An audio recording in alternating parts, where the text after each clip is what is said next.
Pues muy buenas tardes, muy buenas noches allá en Argentina. Gracias por estar con nosotros nuevamente, Alejandro, Silvia. Muchas gracias. Está también por acá la doctora Emma Silva Romano, también de Argentina. Emma, bienvenida. En fin, pues me da muchísimo gusto iniciar esta sesión magistral, así quiero llamarla, porque verdaderamente al escuchar a Lorenzo Lazo es un verdadero gusto, un placer.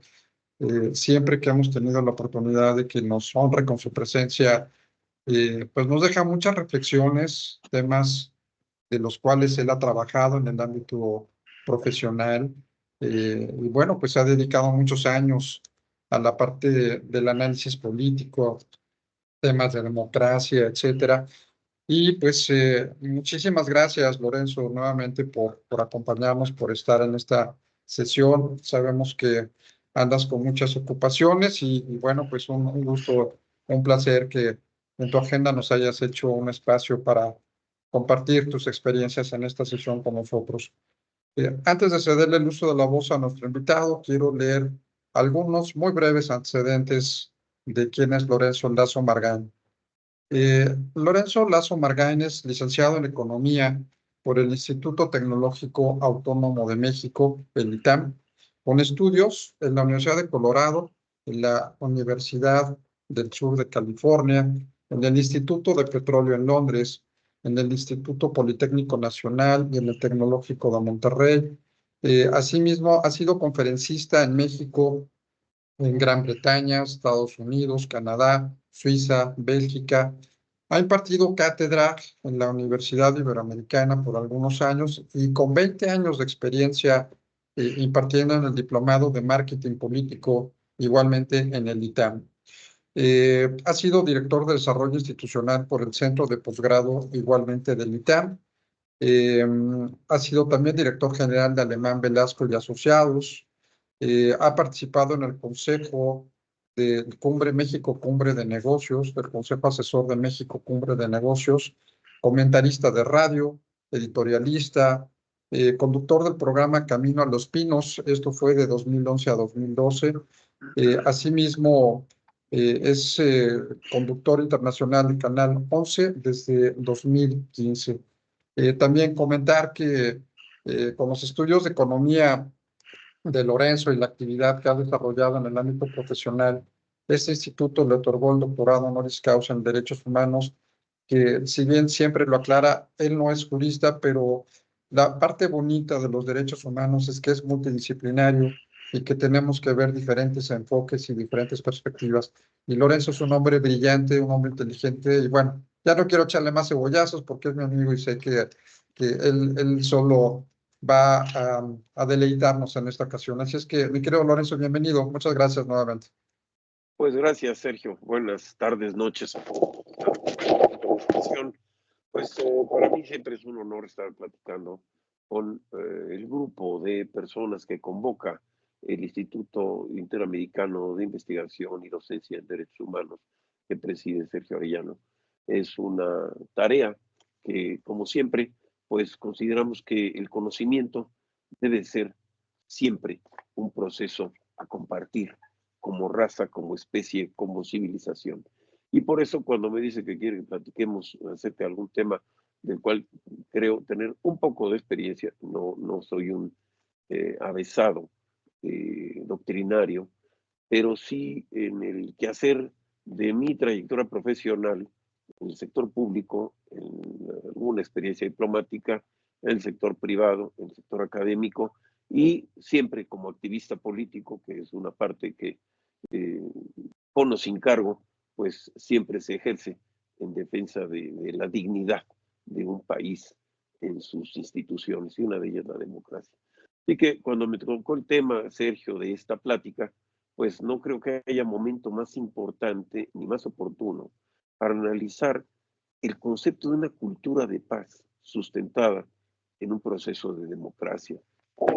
Que eso tenga definitivamente una vinculación interdependiente con los derechos humanos. Cuando me hacen favor de recapitular los pasos que he dado en mi quehacer profesional, pues les digo que quizá no hay una tendencia de consistencia laboral en un tema, pero sí hay una tendencia de ejercicio de los cargos, tanto públicos como privados, en una visión de país, en una visión de libertad, en una visión de democracia, en una visión de justicia, pero sobre todo en una visión fundamental de ética pública, ética privada, ética académica, ética personal. Entonces, y muchas veces les digo, cuando me dicen todo aquello que ya hice en el pasado, pues voy a decirles dos cosas. Una es que, como dicen los niños chiquitos, no lo vuelvo a hacer. Y la otra es lo que decía Simón Pérez cuando tuve oportunidad de platicar con él durante 4 horas en un grupo muy reducido, a sus 90 juveniles años. Decía, un hombre no se mide por lo que ha hecho, sino por los planes futuros que tiene en su vida. Así que, pues mientras tengamos planes y proyectos y tengamos miras altas en nuestro quehacer diario, pues tenemos un motor interno de desarrollo. Así que con este preámbulo, pues voy a iniciar una serie de comentarios que buscan en este nivel de postdoctorado, pues no ser una parte didáctica ni pedagógica, que es una etapa que en este nivel, pues todos los asistentes han ejercido y superado, sino una parte de provocación y de reflexión de una dinámica de análisis que nos permita entablar un diálogo posterior.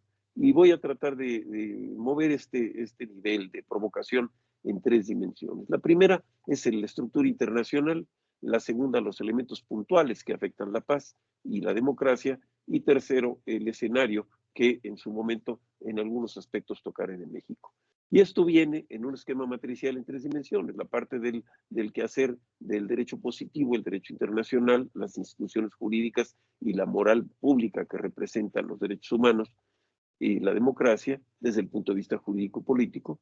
En segundo lugar, la parte que corresponde al tema de su impacto como ejercicio de gobierno y consecuencias sociales, y quizá algunas pinceladas de carácter económico, en el entendido que mi primera aseveración es que toda ley como punto de partida en su espíritu ético es tautológicamente humana. Es decir, todo derecho, por su sola forma de ser y existir, es fundamentalmente o fundacionalmente un derecho humano. Es un derecho humano los derechos laborales, es un derecho humano los derechos sociales y el Código Civil, es un derecho humano lo que marca la forma de ejercer justicia y en su parte de expresión el derecho penal, es un derecho humano la forma como están constituidas las organizaciones internacionales y las constituciones de los países que buscan reglamentar, estructurar, definir, condicionar la forma como la soberanía popular da esta representación a sus gobernantes, a sus legisladores, a sus autoridades. Y en este criterio, cuando me dice Sergio, vamos a hablar de una cultura de paz sustentada en la democracia y los derechos humanos, pues mi punto de partida es un tanto, digamos que hay una travesura de análisis aquí totalmente inverso. Los derechos humanos como punto de partida. Desde el derecho romano, desde la forma del pensamiento aristotélico, desde la Carta Magna, desde la Declaración de los Derechos del Hombre y los estudios de Locke, Rousseau, Hume, Kant y el propio Santo Tomás de Aquino, nos hablan de la función del hombre como género, la humanidad completa, hombres, mujeres, en su quehacer diario para lograr una forma digna de convivencia, una forma armónica de desarrollo y una forma compartida de superación. Y estos tres elementos quizá son los que sustentan lo que nos da el modelo internacional de gobernabilidad, democracia, libertades, derechos humanos que sustenta la Declaración Universal de Derechos Humanos promulgada por la Organización de Naciones Unidas en 1948, que es el punto de partida de un nuevo modelo internacional, un modelo internacional que da por terminados los excesos de cierto modo de autoritarismo, de ciertos elementos de represión y xenofobia, y por supuesto abre este nuevo mundo de posguerra a dos hemisferios de pensamiento dominante. El hemisferio occidental, mal llamado o clasificado de una manera muy propia, el mundo libre, en donde se caracterizan predominantemente economías de carácter abierto, de mercado, competitivas, con sistemas democráticos representativos, algunos parlamentarios, otros de carácter presidencial republicano. Pero contra la otra opción, que fue la evolución del modelo marxista-leninista en sistemas de gobierno que utilizaron, y yo aquí soy quizá una nota al pie, utilizaron dolosamente una ideología para imponer una dictadura. Repito, utilizaron dolosamente la ideología de Marx, Engels, con la visión un tanto utópica y a veces quizá severa de Vladimir Ilich Lenin, a establecer sistemas de autoritarismo unipartidista, represor y de carácter no democrático. Estas dos funciones en lo que conocimos que fue la famosa Guerra Fría, pues tuvo su momento más álgido en 1963 con la crisis de los cohetes o las instalaciones de carácter nuclear que amenazaban a los Estados Unidos desde Cuba. Esto nos implica que la función de la Organización de Naciones Unidas de 48 a la fecha, pues es una organización que tiene, en mi opinión, tres elementos fundamentales de su razón de ser.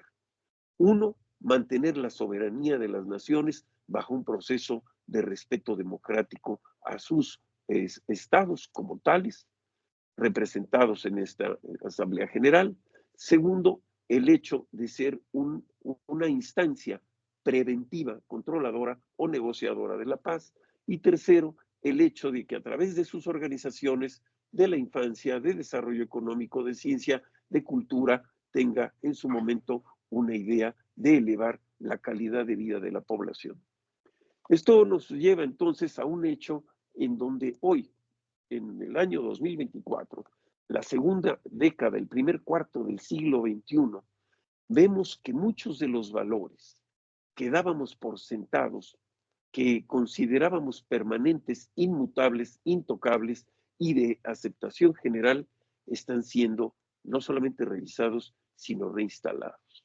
Considerábamos que la democracia era un bien común de aceptación total, de permanencia en los sistemas políticos y de aceptación social sin cambio alguno, más allá de obtener, como existe la famosa frase aquella, de que la solución de la democracia es más democracia.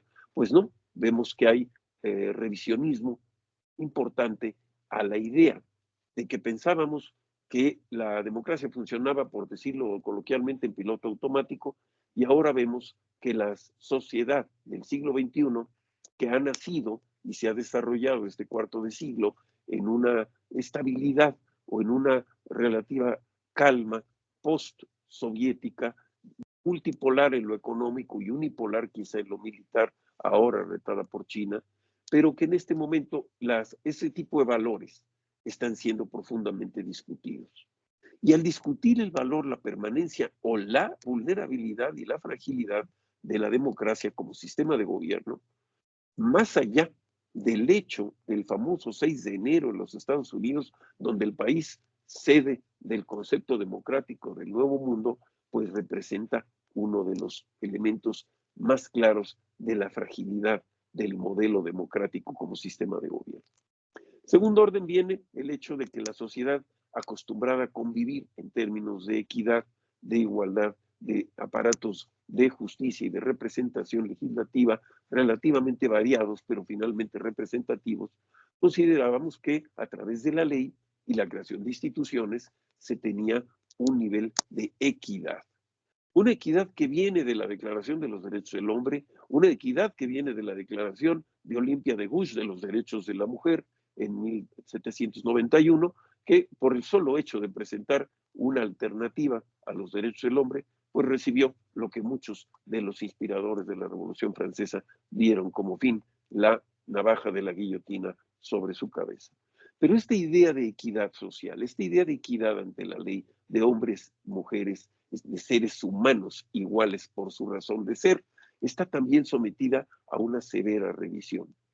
Países con democracia estable y con equidad abierta, hoy en Europa Occidental están siendo amenazados, diría yo, por modelos y ofertas políticas de exclusión, xenofobia, racismo y discriminación.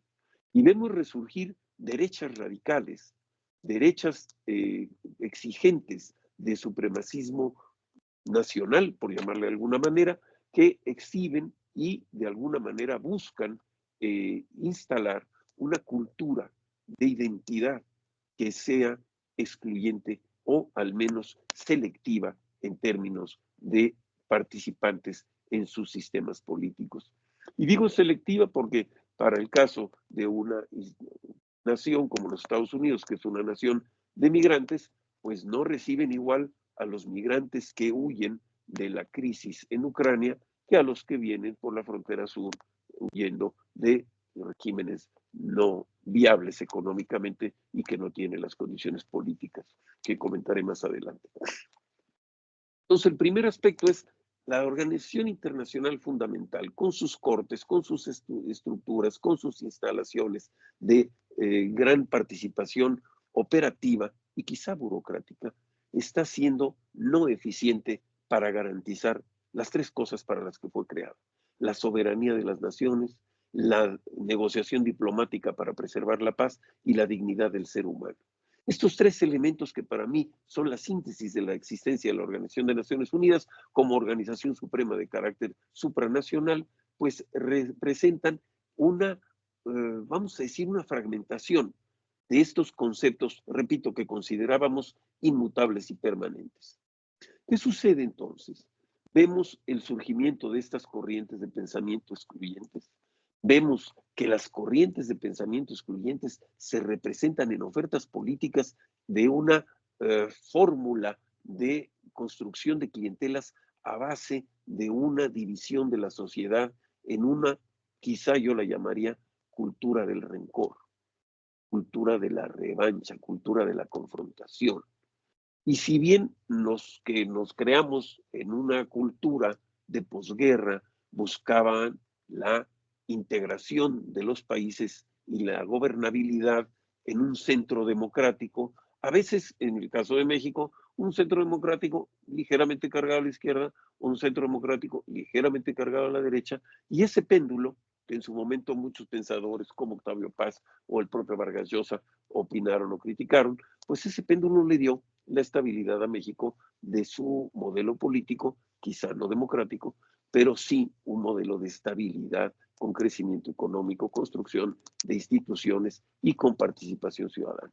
Hoy lo que vemos entonces es que existe este deterioro de valores fundamentales y la ausencia de coercitividad en las instituciones que fueron originalmente creadas para prevenir que estos valores se degraden, se disuelvan o sean rentados por posiciones personales que buscan liderazgos a base de su oferta política de exclusión y de creación de clientelas leales a ese tipo de pensamiento. Esa cultura del rencor, repito, que está, digamos, avalada en un vocero líder que alimenta este criterio de división social como razón de ser de una oferta política y de una victoria electoral, que lamentablemente no es pírrica.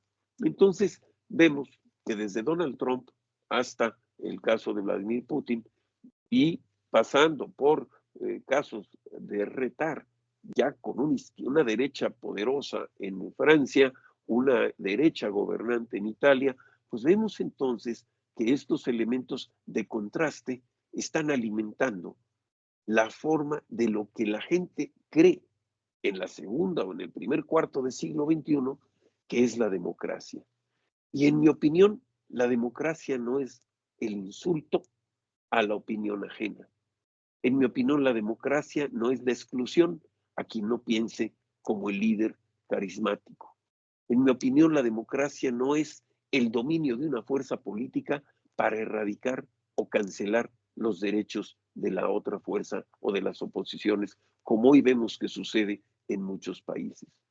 Entonces, la razón de ser de la estabilidad de la sociedad, pues está alimentada en hierba seca por estos elementos de tensión social, de confrontación, que rompen los elementos de paz social al interior de los países y que posteriormente elevan las ambiciones de sus gobernantes a niveles de expansión territorial, como sucede en el caso de Rusia sobre Ucrania, o de revancha o venganza por un acto terrorista injustificado e inmoral en el caso de Israel sobre Gaza. Entonces, estos dos elementos nos indican que hay una disfunción en el diseño institucional del sistema internacional de paz, de convivencia armónica de naciones, de respetos a las soberanías y de representación de las corrientes sociales en instancias democráticas. Y que estos tres elementos, soberanía, paz, en su caso negociación diplomática y cohesión social, pues son los elementos que hoy nos indican que es necesario identificar que muchos de los valores que conocíamos como permanentes hoy están, por decirlo así, fuera de la caja. Y pensar fuera de la caja indica pensar en innovación. Pero cuando todos los pensamientos y todas las acciones están fuera de la caja, porque aparecen no solamente la posición de líderes mesiánicos, populistas, demagogos o excluyentes de autoafirmación y de autoelogio, sino independientemente de su espectro ideológico, sino que también lo que vemos es un proceso de este deterioro en función de la necesidad que si todas las variables están fuera de la caja, entonces el problema no son las variables, sino el problema es la caja. El sistema internacional requiere, desde mi punto de vista, una reforma profunda, amplia, renovada de los valores que son permanentes y de la necesidad de reformar y modernizar los instrumentos que tienen las instituciones para hacer valer esos valores. El derecho a la vida como razón fundamental, el derecho de la mujer a decidir sobre su cuerpo como razón personal, el derecho a las libertades, entre ellas la más importante de las libertades es la toma de conciencia de opciones.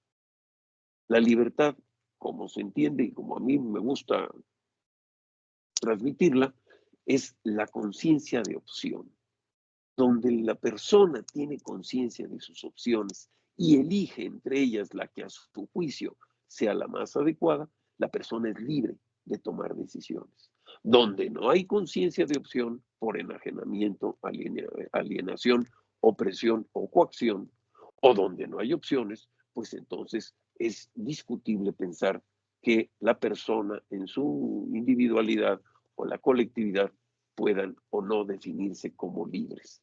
Y en ese sentido, el concepto fundamental de libertad de opción indica que la libertad de opción está en vida, en economía, en profesión, en selección de género, de pareja, en identificación ideológica, ubicación geográfica, etcétera.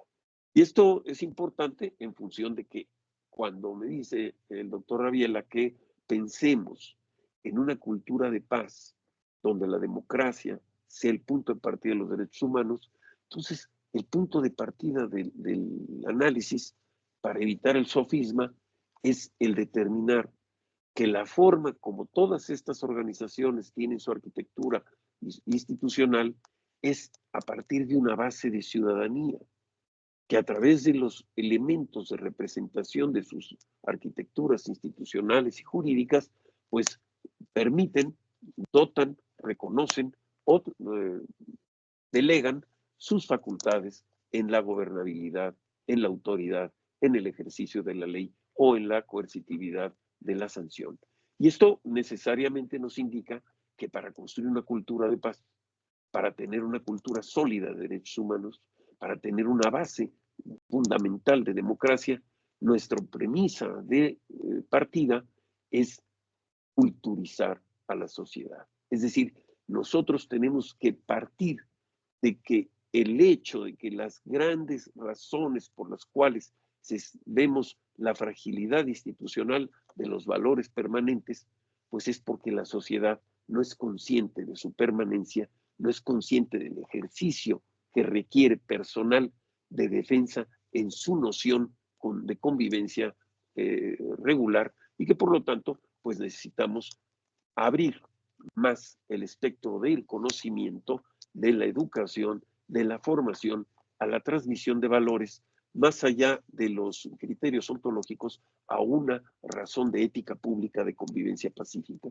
Y es ahí donde está el primer reto, es decir, cómo construir una sociedad global, digital, autónoma, que se debate entre el viejo dilema donde las ideologías, quizá desgastadas, lo presionan a tener que elegir entre un individualismo de mercado o un colectivismo de Estado, en donde el mensaje de la narrativa política, para justificar lo propio, destruye lo ajeno. Y esto necesariamente lleva a un proceso de intolerancia a las variables y a las opciones. Más allá de un mosaico de gradualidades, estamos viendo cómo se construyen mecanismos rígidos, unipersonales, donde en contra de la diversidad existe la uniformidad. Y utilizo la palabra uniformidad con dolosa maña en el castellano, porque es precisamente donde los regímenes autoritarios, unipersonales, unos de derecha, otros de izquierda, demagógicos y populistas, utilizan y se apalancan en el esquema del servicio militar para sus fines. Uniformidad. Y les gusta la gente de uniforme. Les gusta la gente de uniforme para imponer sus ideas. Les gusta la gente de uniforme para reprimir las ideas de otros. Les gusta la gente de uniforme para asegurar una variable política obsesiva de control. Y donde hay control excesivo, no hay libertades. Esto quiere decir que la libertad como opción de vida es un anatema. Gracias.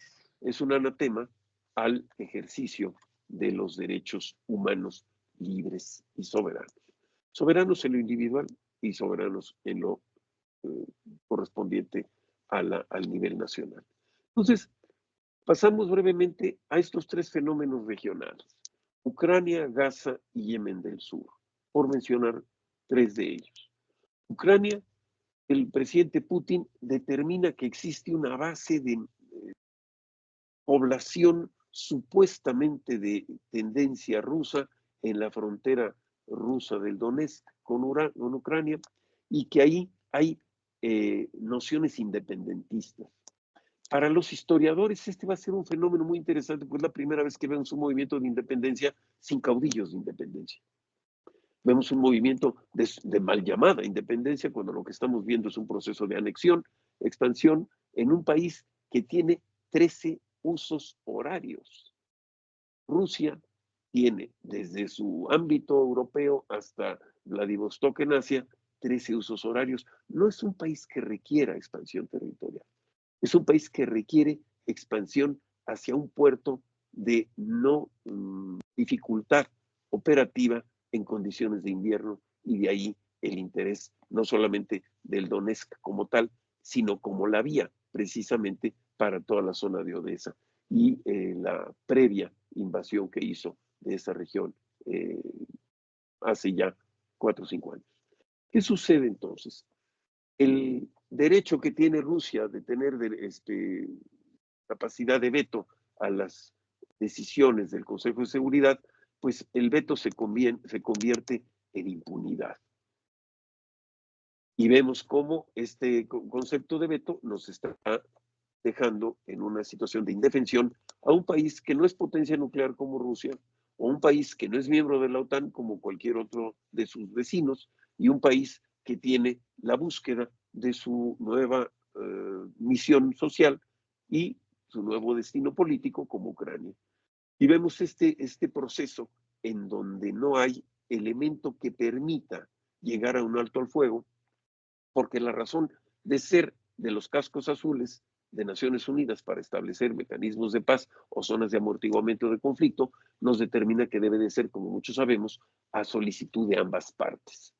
cosa que no está sucediendo. Y entonces lo que vemos es un conflicto de mediana intensidad, de avance tecnológico y que tiene un juego perverso de posibilidad nuclear que seguramente no se usará, pero es un elemento donde la amenaza a veces es más grande que el castigo. El segundo punto es el hecho de Israel. Israel nunca tuvo un proceso de estabilidad a partir del inicio de su reconocimiento en Naciones Unidas, en donde cabe aclarar que México es uno de los primeros países que reconoció la creación del Estado de Israel. Pero en ese sentido, el hecho de que en algún momento dado los diseñadores de la nueva nación israelí judía con esta enclave que se tiene en una zona de alto conflicto, que además el nivel de rechazo por las condiciones regionales es evidente, pues digamos que patearon la pelota hacia adelante en un conflicto que no establecieron las bases fundamentales que pudieran resolver de origen una definición muy clara de los ámbitos de participación de ambas comunidades, tanto la judía israelita como la palestina, que tiene predominantemente su posición a favor del Islam, y que estos dos elementos en sus extremos de razonamiento religioso son entre sí excluyentes. Y de alguna manera vemos que el terrorismo financiado por otros países en la zona de Gaza, pues fue lo que en un momento dado dio el hecho del 8 de octubre. Un grupo de personas armadas arremete contra civiles indefensos y secuestra y asesina de manera descarnada con videos a sus parientes de cómo llevan esta carnicería. Y la sobrereacción de Benjamín Netanyahu de mantener una reacción permanente de agresión hasta la erradicación, así dijo, de Hamas, pues ha vuelto la zona uno de los conflictos más importantes de derechos humanos de lesa humanidad que estamos viendo en este momento.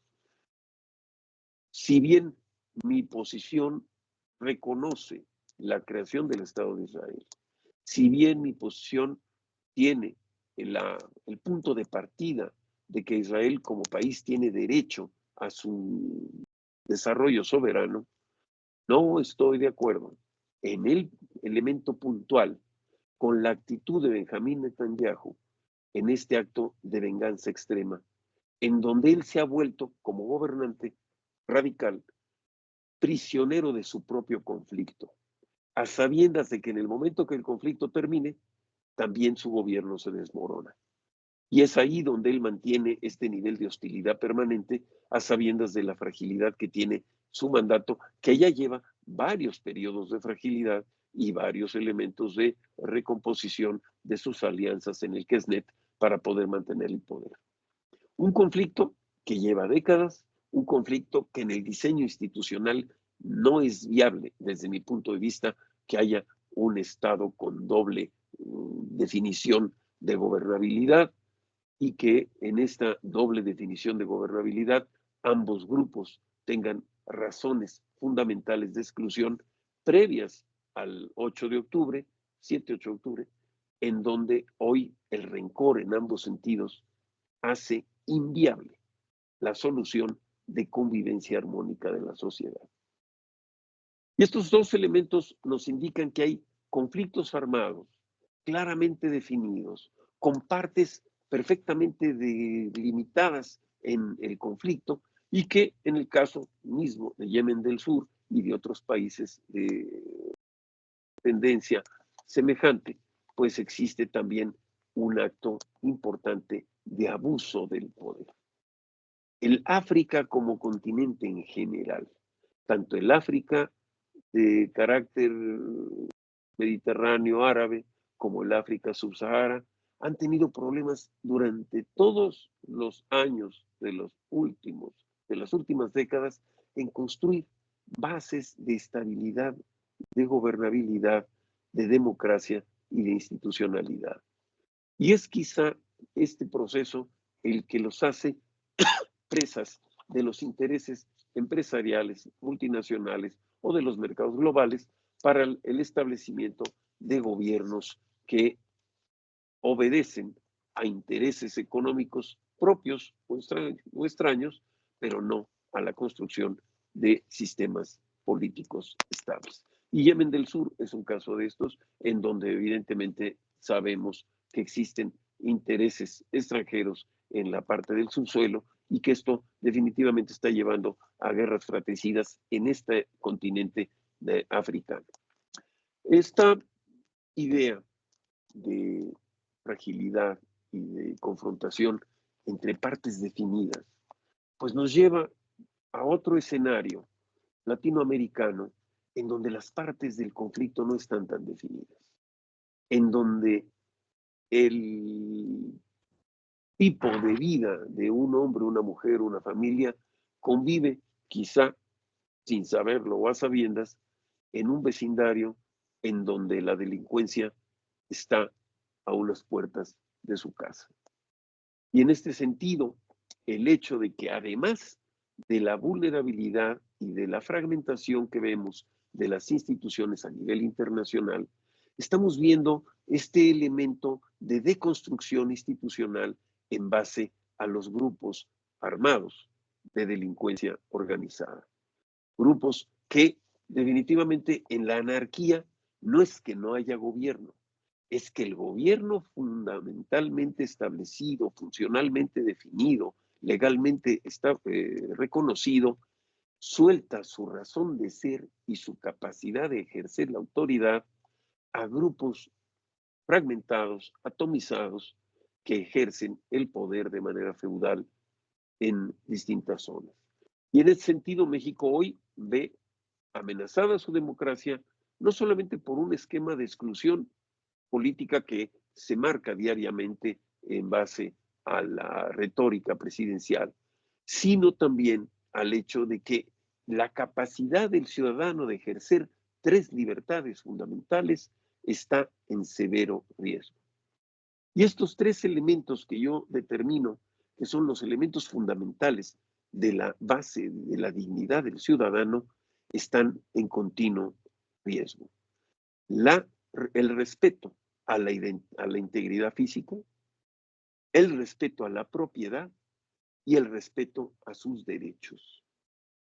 El hecho de que en varios países hoy un ciudadano no pueda salir a la calle por miedo a su integridad física, por miedo a que si no está cuidando sus propiedades las pueda perder, y por miedo a que en un momento dado lo que él considera que son sus derechos no tengan validez para unos y sí para otros, pues son los elementos que merecen en todo momento esta visión donde las variables fuera de la caja nos indican que la caja nueva debe ser más poderosa, debe ser más robusta, debe ser más incluyente, debe ser más participativa y debe de ser funcionalmente más viable.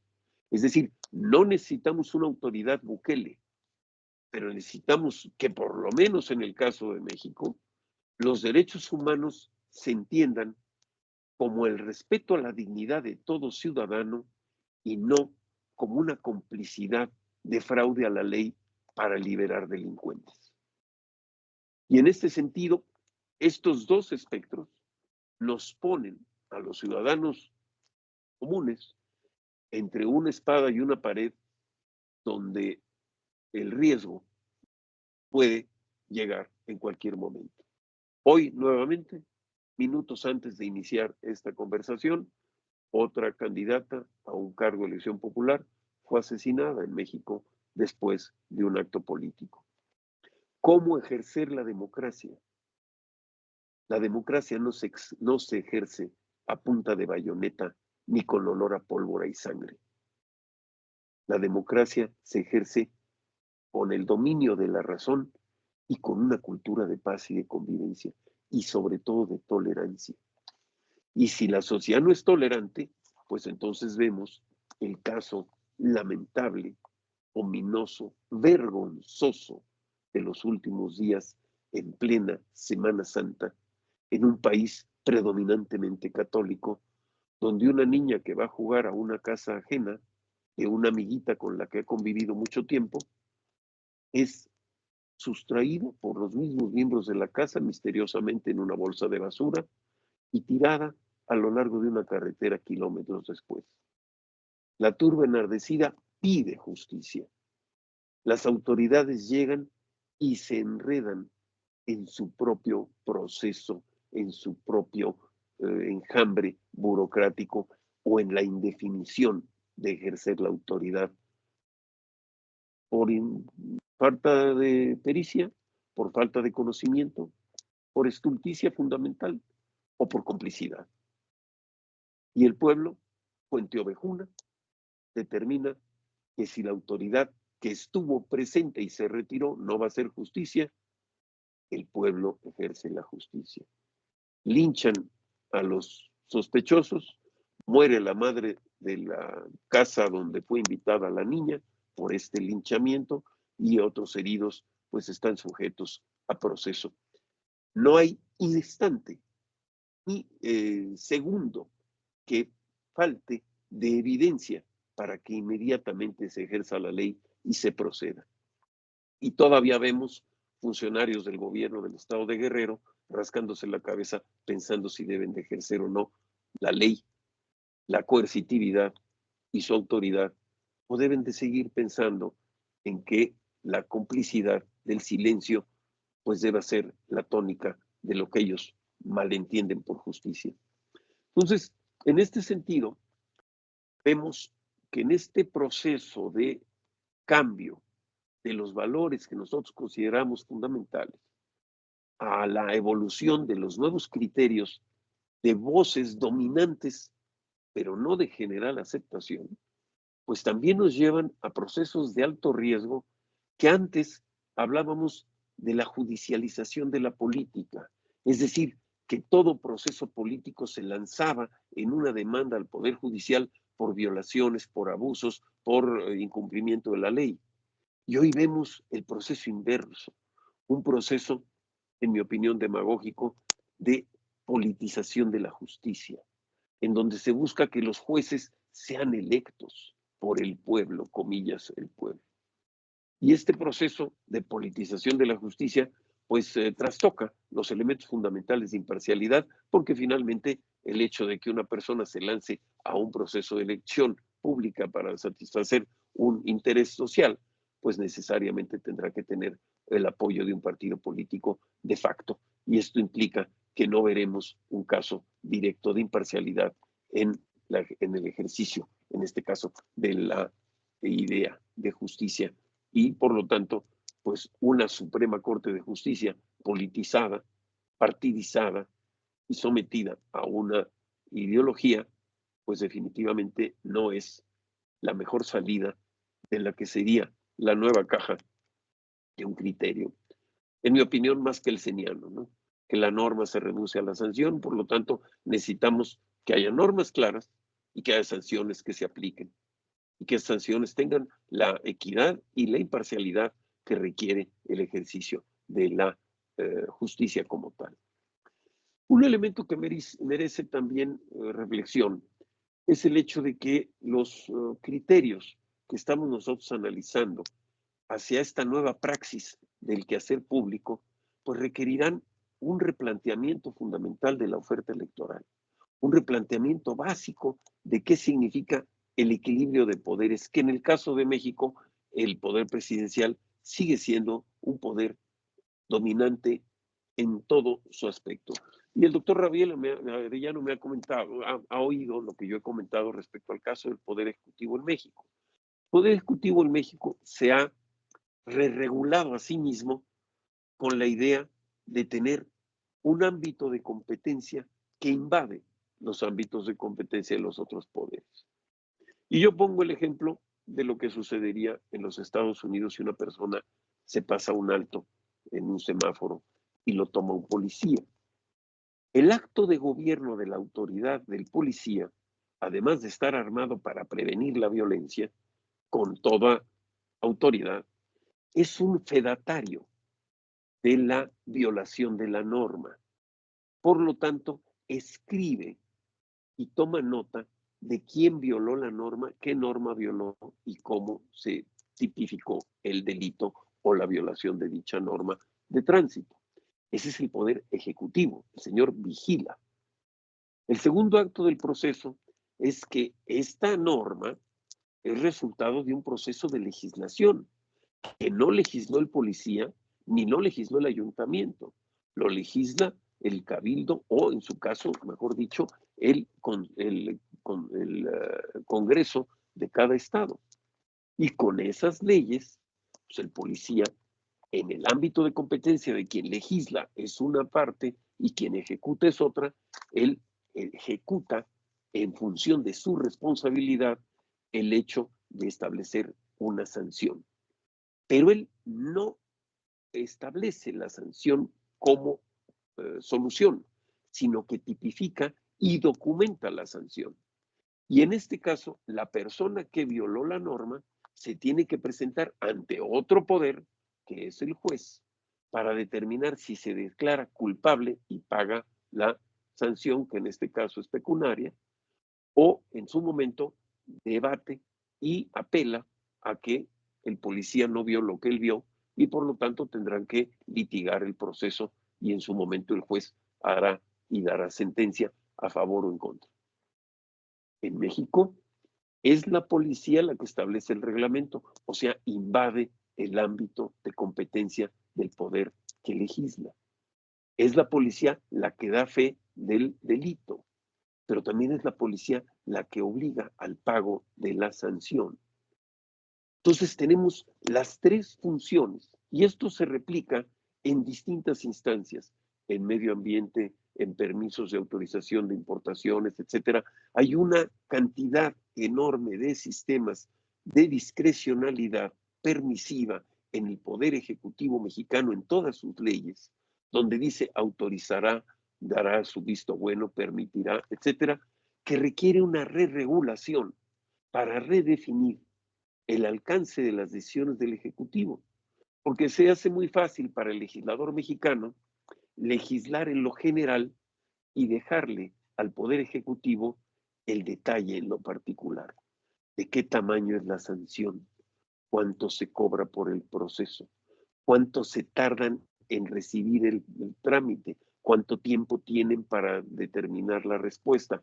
Esto lo pasan a la facultad reglamentaria del Ejecutivo y se vuelve un acto discrecional, independientemente del país, del eh, partido del gobierno. Facultad que es discrecional es corruptible. Por lo tanto, yo soy un fanático total de la afirmativa ficta bien reglamentada, porque la afirmativa ficta bien reglamentada ex ante reconoce el derecho del ciudadano a ejercer su libertad en función de ciertas normas, de ciertos requisitos y de ciertos riesgos y sanciones. No es el caso de cómo están reglamentadas las normas que determinan que el ciudadano es un potencial delincuente de todas y cada una de las normas que representa su quehacer cotidiano. Y como potencial delincuente, la norma está redactada para que el ciudadano litigue un juicio de inocencia ex ante al ejercicio de la función que está solicitando. Soy inocente de no defraudar a mis empleados en la Ley Federal de Trabajo. Soy inocente de no violar el fraude fiscal. Soy inocente de no tener un daño al medio ambiente. Soy inocente de no establecer características que vayan a envenenar o atentar contra la salud. Y todo esto es una serie de facultades discrecionales que quien quiera realizar cualquier actividad como modo honesto de vivir tiene que demostrar su inocencia ante la ley antes de ejercer el acto. De ahí que, en mi opinión, en esta nueva caja, tengamos también que pensar que en lo cotidiano de regulación a nivel local, nacional, tenemos que repensar los mecanismos de legislación que nos den y nos doten de la credibilidad en la decisión del ciudadano y la autonomía, la soberanía, la separación de los poderes y la interacción de estos no en contra de la decisión de cada miembro de la sociedad, sino a favor, como promotores de las mejores oportunidades de superación. Y más de ser una sociedad permisiva, ser una sociedad liberada de permisos, autorizaciones, trámites, copias, sellos, definiciones, estudios y vistos buenos de terceros, que muchas veces nunca han ejercido la función de la actividad que se les está presentando, y hacerlo empresarial, en lo científico, en lo tecnológico y demás. Concluyo mi razonamiento y mi provocación en la nueva visión de los derechos humanos.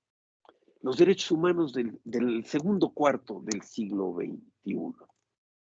Es derecho del ser humano ser dueño de su huella digital.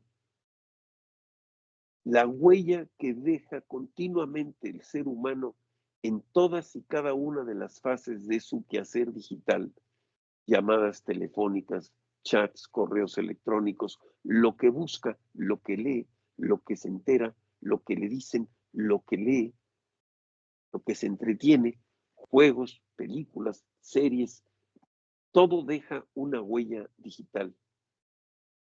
¿Quién es el dueño de ese derecho? ¿Quién permite que ese derecho de la huella digital del individuo sea público o sea privado? ¿Quién determina que la equidad ante la ley y la equidad de las oportunidades estén o no limitadas por un algoritmo discriminador y excluyente? Un algoritmo anónimo, pero diseñado por alguna persona, por lo tanto hay responsabilidad, para que el algoritmo determine quién tiene derecho a ver qué cosa de acuerdo a su huella digital. Y si en este momento los aquí presentes abrimos nuestro buscador de Google y utilizamos la misma palabra, la probabilidad de que los primeros 20 renglones sean distintos es del 80 al 90%. Porque la evidencia de la búsqueda y de la huella digital de cada quien, pues será distinta. Entonces, en la segunda mitad del siglo XXI, el determinante de las libertades y de la privacidad tiene que ver con una muy clara definición de los derechos digitales, en tres dimensiones, tanto en la huella digital, tanto en la estructura del algoritmo y más aún, quizá, y esto es una evolución muy rápida, en lo que la inteligencia artificial y la sobreposición de imágenes y la decodificación de tonos y inflexiones de voz pueden replicar figuras, personas, tonos, emociones que se transmitan a terceros sin el control uno mismo de su propia identidad. El derecho a la identidad como función permanente, indivisible, intransferible, inmutable e imprecedera es uno de los elementos que merecen en este nivel de análisis, pues tareas que no están totalmente definidas, controladas, establecidas como derechos o como riesgos, y por lo tanto merecen un debate profundo, serio, y una cultura donde la sociedad pueda diferenciar qué es un fake news y qué es una realidad. Una sociedad que hoy vivimos en la sociedad de la impaciencia, la sociedad de la satisfacción instantánea, la sociedad del resultado inmediato, la sociedad de que le pico el botón y me llega la pizza en media hora y pido lo que yo quiera en una plataforma y me llega al día siguiente, donde la idea comercial de ubicación, ubicación, ubicación como elemento de venta cambia a distribución, distribución, distribución como elemento de entrega. Estos cambios tan determinantes del modelo económico también son determinantes del modelo de producción y de consumo. Y por lo tanto, determinan que en el algoritmo que exista en una plataforma de compra, a mí me van a salir un número determinado de cosas en oferta y a otras personas les saldrá algo distinto. Hoy en las plataformas de venta de servicios turísticos, los niveles de precio varían de persona a persona de acuerdo a su huella digital. ¿Hay equidad o es una ley del mercado? ¿Hay derecho humano o es un derecho económico con el superávit del consumidor llevado al extremo? ¿Hay la obligatoriedad de la autoridad de imponer controles a las libertades digitales? ¿O hay la necesidad del ser humano de contar con todo lo que uno quisiera ver a nivel mundial? Si hoy una cadena de supermercados en la República Mexicana tiene un sitio de internet y uno quiere ver cuánto vale el mismo producto en la ciudad de Akron, Ohio, de la misma cadena, el algoritmo no me permite ver cómo venden el mismo limón persa mexicano a un precio menor allá que acá. Cómo hay un sistema discriminador de precios entre la organización de estos mecanismos de distribución, en donde el flete, el aire acondicionado, la refrigeración, la aduana, el camión o el vagón de tren sellado, pues resulta que es más barato en Akron, Ohio, en Chattanooga o en Huntsville, Alabama, que en México, siendo que el limón es persa, de la zona del norte de Veracruz. Entonces, estos elementos de la nueva economía nos implican que necesitamos pensar en una nueva democracia, en una nueva visión de derechos humanos que privilegie el valor de la identidad, de la dignidad y de la oportunidad en términos de superación individual y que por lo tanto nos permita construir una visión global de convivencia armónica no excluyente, una visión que vaya en contra del proteccionismo, de las fronteras selectivas, raciales y supremacistas, y que la movilidad geográfica del factor humano tenga los derechos que quizá también tienen los otros factores de producción. Se mueve más rápido el capital o un correo electrónico que una persona. Tiene menos restricciones un producto que un individuo. Y por lo tanto, necesitamos entender que la disparidad geográfica de ubicaciones y oportunidades de desarrollo, pues es una fuente expulsora de mano de obra a países demandantes de mano de obra. Que los perfiles demográficos de los países desarrollados, uno de ellos Japón, requiere un recambio de niveles de población en donde vamos a llamar, la genética social sea permisiva y por lo tanto excluyente. Y vemos finalmente que en la visión de la deconstrucción de los valores fundamentales del Estado moderno, pues aparecen entonces los grupos delincuenciales altamente sofisticados, en donde vemos que es más redituable el control y el pago por migración que muchas veces por el trasiego de sustancias tóxicas, adictivas e ilegales.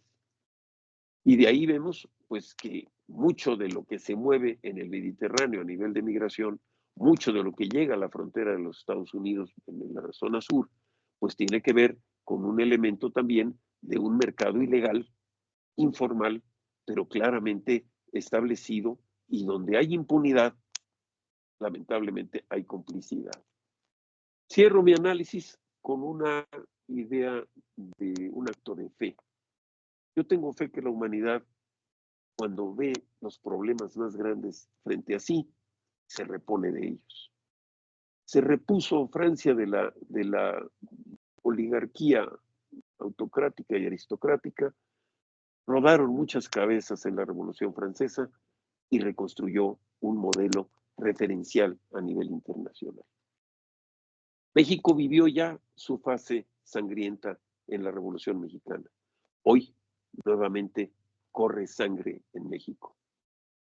Pero corre sangre en un proceso que de alguna manera me suena al ensayo de la ceguera de Saramago, y que en este sentido la visión deontológica de la calidad ética del quehacer público nos deja mucho que desear. Construyamos entonces una cultura democrática, de opciones y de tolerancia. Construyamos una cultura de paz respecto a la ociosidad de la expansión territorial en una economía de servicios. Y construyamos una muy importante, fundacional estructura de aceptación de nuevos modelos de representación política que nos permitan que la democracia sea, si no el mejor, el menos malo de los sistemas de gobierno. En eso he fincado yo muchos años de mi vida. En eso, los que sigan lo seguiré haciendo. Y concluyo y abro el tema preguntas con la gratitud a mi querido amigo Sergio Arellano por la oportunidad que me permite de expresar estas inquietudes, estas reflexiones con toda libertad en este foro abierto que tanto respeto y tanto aprecio. Les agradezco muchísimo su interés, su participación. Muchísimas gracias, Lorenzo. Como siempre, un gusto escucharte, las reflexiones que nos haces. Realmente México y bueno, América Latina en general, que está viviendo una crisis muy grave con temas de derechos humanos. ¿Habrá solución? ¿Será realmente un dogma de fe? Tenemos que, te he escuchado muchas veces y hablas mucho del ciudadano, de que el ciudadano como el garante, el partícipe, ¿no? De los cambios en materia de derechos humanos. Si habrá algún cambio, podemos realmente transformar, que no sea a través de la sangre. ¿Habrá algún mecanismo, crees? Pues yo creo que necesitamos nuevos liderazgos, ¿no? Necesitamos una visión capilar de desarrollo, no una visión gravitacional de autoridad. Y en ese sentido, pues yo te puedo decir, existen muchos países que determinan que la cohesión social y la tolerancia permite la superación de los individuos en términos de convivencia armónica y que permiten la articulación equilibrada entre el individualismo y el colectivismo.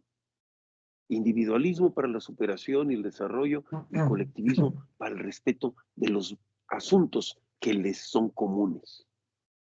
Yo siempre les digo a mis alumnos, hay que ver México fuera de México. Y preferente, obligatoriamente, ver México fuera de los Estados Unidos. Porque hay quien piensa que ver México en los Estados Unidos es ver todo lo que hay que ver.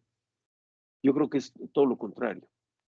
Yo creo que es necesario traspasar las barreras de lo inmediato para poder trabajar en una visión más ecuménica.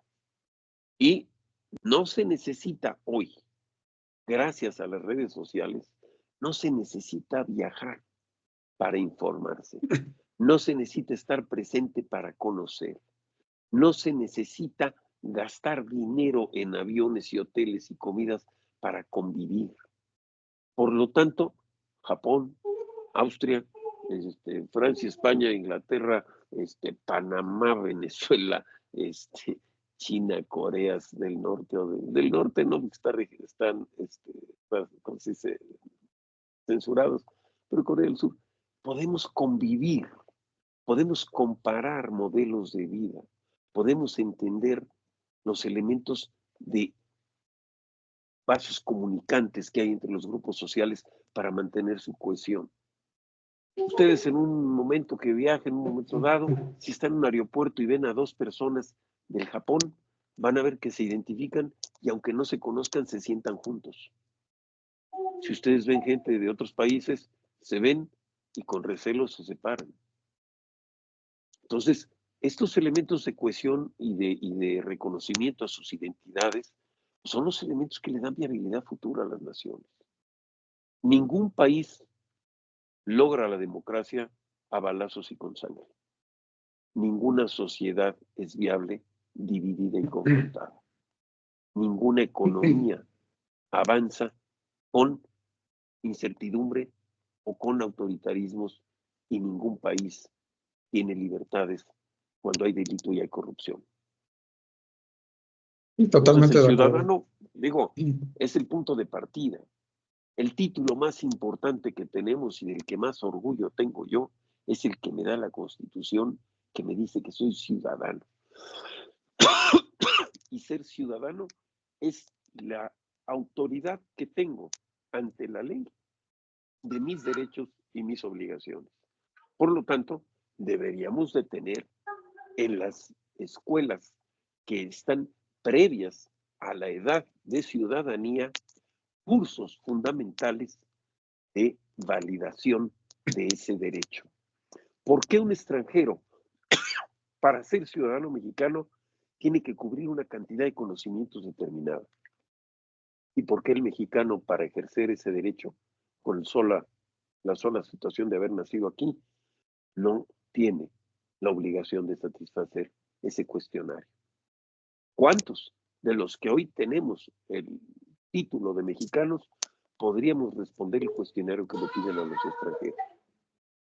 Por lo tanto, ese derecho conlleva responsabilidad, conlleva la obligación de conocimiento, y conlleva el hecho de reconocer que un país que no conoce sus leyes, pues no conoce sus oportunidades.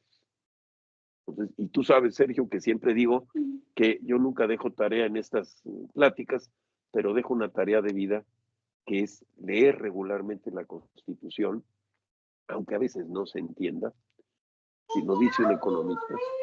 Y la otra parte es buscar que la mayoría de la gente que conocemos también lea la Constitución, para elevar la calidad del debate y la calidad del gobierno. Sí, muchas gracias, Lorenzo. No sé si alguien quiera formularle alguna pregunta a Lorenzo. Tenemos unos breves minutos, nada más que nos alce la mano para poderle dar el uso de la voz. Oscar, adelante. Muchas gracias. Buenas noches al ponente. Felicidades. La verdad que es muy exquisito escucharlo. Temas sugerentes, la verdad es que nos invita más que nada a no hacer una retórica, pero sí a reflexionar sobre los elementos. A mí como abogado me conduce mucho a reflexionar sobre la paz como bien jurídico que tutela no una fuente externa, sino también una fuente interna, el derecho humano de la paz. Y yo creo que en mi forma de ver, el nuevo orden mundial erosiona mucho los sistemas protectores de derechos humanos, incluso la misma ONU, cuyo objetivo es prácticamente refrendar y mantener la paz, y cómo se ha venido erosionando por estos procesos, ¿no? Que estamos viviendo. Me parece que en las actuales democracias, que son un poco débiles, como las del caso de México, pues estamos en una constante incertidumbre de políticas públicas que no garantizan la paz. ¿Cómo ve usted esto, doctor? Pues muchas gracias, Oscar, por la pregunta y la reflexión. Yo te voy a decir una cosa que para mí es súper importante. Es necesario entender, hay un libro que se llama Idea de la Historia de Collingwood, un libro de los años 70, que te dice que la historia, como función humana, es un proceso continuo, es una evolución permanente. Deviene, dice él, los hechos históricos. Es decir, estamos en un proceso dinámico. No podemos entender que los países se mantengan estáticos, sino que las presiones de evolución tecnológica, científica, poblacional, de organización, de forma de pensar, hacen y empujan a las naciones a tener la obligación de estar en continua revisión. Y en el caso de un gobernante, más que estar mal acostumbrados a estar como estatuas de sal echándole la culpa al pasado, los gobernantes visionarios, los estadistas de fondo, los países con visión y con un acuerdo nacional, buscan construir un futuro viable. Y esto es importante, Oscar. No solamente es el hecho de que hay una fragmentación y una vulnerabilidad y un deterioro, un desgaste institucional a nivel multilateral mundial o a nivel local. Uno de los temas también importantes es el hecho de que los países han dejado atrás la renovación de su pacto social. Y cuando un país pierde su pacto social, entonces pierde su cohesión. Hoy, y sabe Sergio que yo llevo años hablando de un acuerdo nacional en donde la derecha sepa hasta dónde llega la derecha y la izquierda llegue hasta donde la izquierda sepa que deba de llegar. En un sistema parlamentario europeo, Bélgica, por ejemplo, puede cambiar de un día para otro el gobierno que cae por el sistema parlamentario e inmediatamente la oposición toma posesión y el país sigue su curso. Japón e Italia han tenido a veces más gobiernos que años de vida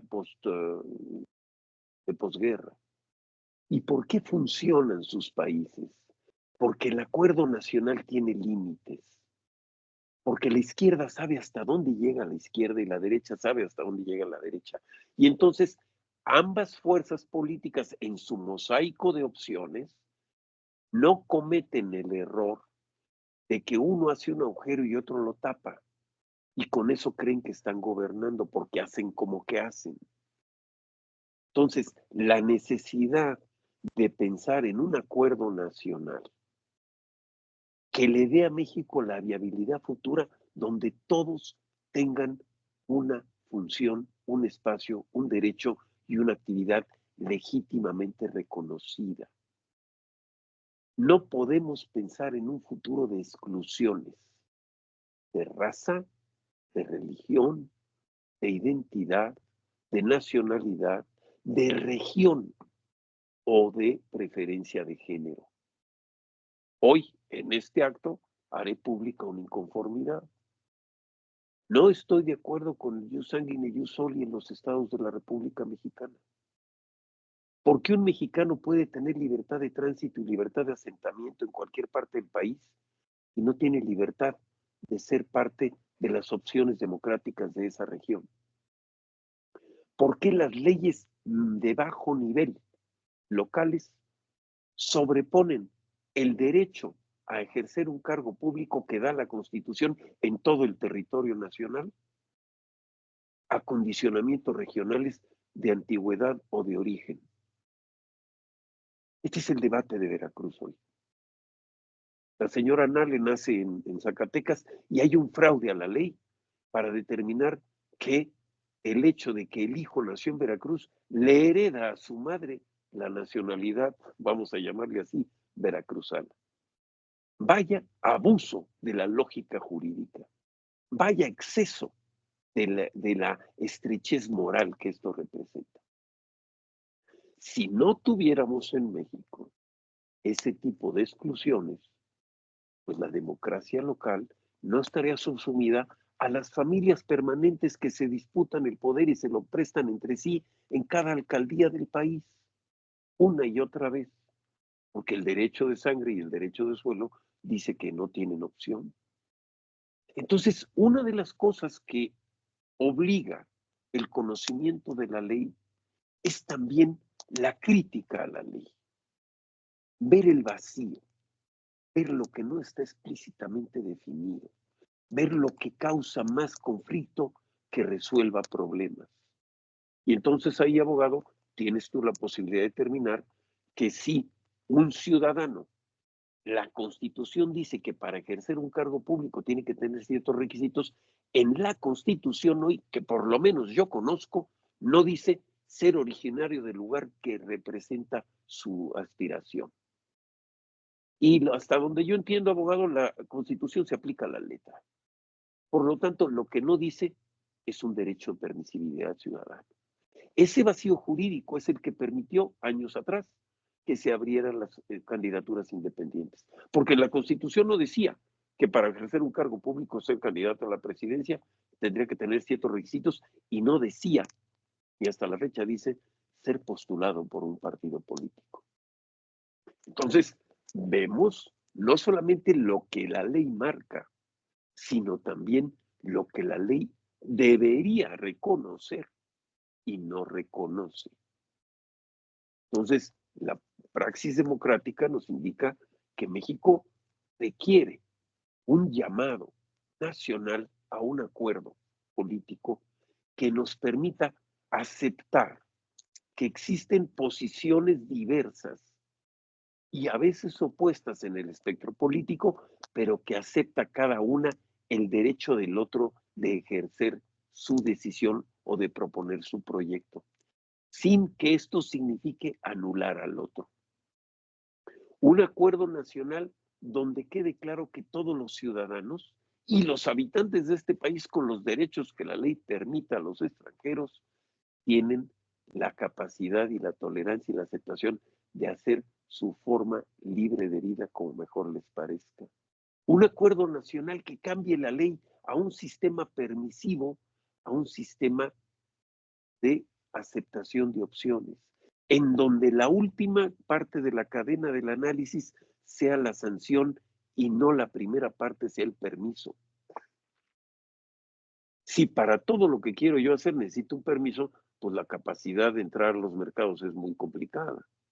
Pero si yo puedo entrar a cualquier mercado y tengo dos obligaciones, respetar la ley y pagar impuestos, y esto me permite vender lo que yo quiera, siempre y cuando esté dentro de la ley y no necesite yo un permiso, una autorización, un inspector, un documento que diga que no voy a fallar. Y luego fallan por los costos que esto representa y viene la sanción y viene la coercitividad, la corrupción como parte del proceso discrecional. Entonces, pensemos en que las organizaciones internacionales son frágiles porque la base sobre los gobiernos en los que están sustentados también es frágil. 195 naciones, de las cuales más de 70 están en una crisis de gobernabilidad. Yo creo Hay un que ejemplo que a mí me encanta, nada más para terminar, en términos de democracia. La India va a tener elecciones. La población más grande del mundo es la democracia más grande del mundo y Narendra Modi está presionando esa democracia para reelegirse una vez más. Hay una imagen que me gusta compartir.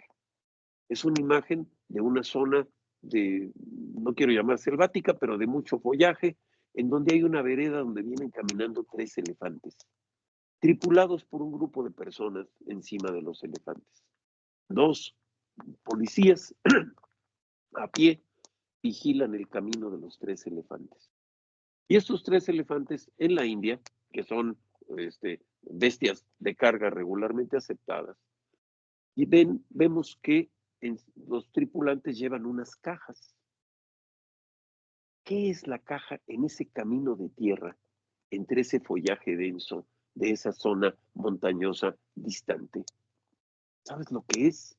Es una estación terrena de una curul devoto. Es una casilla digital que se conecta vía satélite para que no obstante sea remoto el lugar, sin telefonía, sin electricidad, sin camino pavimentado, sí llegue la democracia. Esa imagen a mí me mueve el alma. Esa imagen a mí me demuestra que no hay obstáculo para poder encontrar el cómo sí hacer las cosas. Y en el momento que tú lees esta imagen, tenla ahí en tu screensaver para que tengas la imagen de decir, a veces le ponemos precondiciones a cosas que no las necesitan. Y yo uso otro ejemplo. Ustedes pueden ver las películas de los años 50, 60, hasta los años 70, yo creo, que la gente en los aeropuertos carga su maleta, la lleva cargando. Pesada maleta cargan con una asa. Y luego vemos que ahora todo el mundo llega al aeropuerto con maletas de rueditas. En los años 60, 70, 50, la tecnología de las rueditas ya existía. Ya existía el aluminio, ya existía el tornillo, ya existía el valero y ya existía el polímero de plástico que lleva la ruedita. Lo que no existía era la mentalidad de cambio. Conocíamos la rueda como los aztecas y no la usábamos en las maletas. ¿Qué situación tendremos hoy que no le ponemos rueditas a lo que estamos cargando? ¿Qué innovación ya contamos hoy en nuestras redes, en nuestros sistemas, que por inercia no estamos utilizando? Es ahí donde está la parte creativa, es ahí donde quiero dejar esta idea de rebeldía a la inercia, de reflexión para voltear abajo y ver si viene nuestra sombra y saber que ahí va a estar. ¿Cuántas instituciones, organizaciones, sistemas, métodos, leyes, modos de vida, hoy les podíamos poner rueditas y las seguimos cargando? En este ejemplo figurativo. Ahí hay una parte de innovación que merece reflexión, mi querido Oscar. ¿Ibas a comentar algo, Oscar, para cerrar el comentario? Pues muy interesante, pues bueno, realmente aquí me parece que toda la finalidad o la teleología que busca refrendar o mantener la paz, pues es prácticamente ya incorporado en los modelos constitucionales, en el orden jurídico, pues que vaya que si los países tienen grandes desafíos para poder hacer afrenta, ¿no?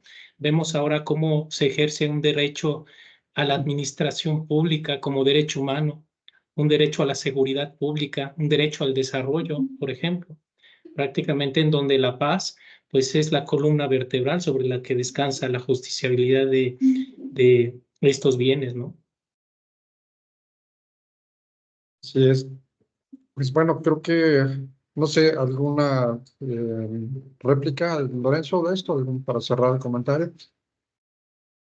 Pues no, definitivamente sí necesitamos repensar el mundo que tenemos, necesitamos transmitir los conocimientos a las nuevas generaciones para que no repitan los errores de la historia, para que tengan un peldaño más alto sobre el cual tengan un horizonte de vida, ¿no?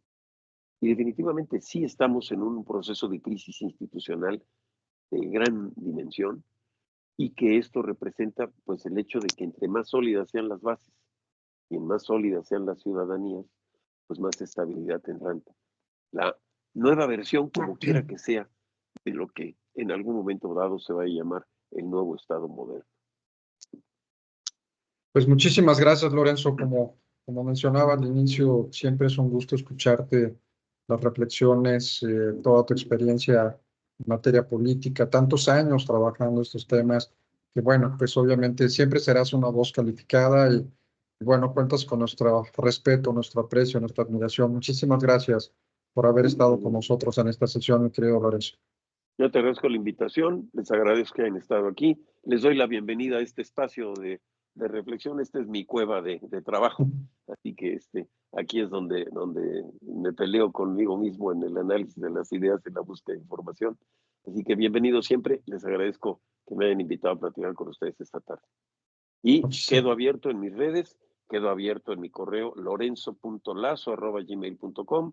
Nomás me ponen aquí que es parte del postdoctorado de Sergio Arellano en el mensaje para que yo identifique. Y Lazo Margain en las distintas muchas redes. Gracias, muchas felicidades y gracias por compartir sus conocimientos, una conferencia de veras de mucho valor. Muchas gracias. Pues muy buenas noches a todos. Muchísimas gracias por habernos acompañado y pues nuevamente nuestro afecto y nuestra admiración, Lorenzo. Muchas gracias por haber estado con Gracias, mi nosotros. querido Sergio. Un abrazo. Muy buenas noches. Gracias. Ahí les encargo Gracias. el país. Ahí les Buenas encargo noches. México. Es el único que tenemos. Gracias. Sí, buenas Gracias. noches. Gracias. Buenas noches. Gracias.